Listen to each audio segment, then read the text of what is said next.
رسول صلی اللہ علیہ وآلہ وسلم کا ارشاد ہے، خدا اونچی آواز سے بولنے والے کو ناپسند کرتا ہے جبکہ پست آواز سے بولنے والے کو پسند کرتا ہے۔ رسول صلی اللہ علیہ وآلہ وسلم کا ارشاد ہے، مسلمانوں، اس سے بڑھ کر گناہ کون سا ہوگا کہ تم آپس میں جھگڑے اور تکرار کرتے رہو۔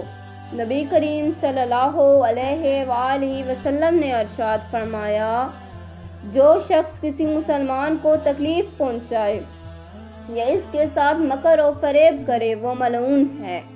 رسول صلی اللہ علیہ وآلہ وسلم کا ارشاد ہے، جو آدمی ہمارے ساتھ بے ایمانی سے پیش آئے وہ ہماری امت میں سے نہیں ہے۔ رسول صلی اللہ علیہ وآلہ وسلم کا ارشاد ہے، جو آدمی کسی عورت کو اس کے شوہر کے برخلاف اور کسی غلام کو اس کے آقا کے برخلاف بھڑکائے وہ ہماری امت میں سے نہیں ہے۔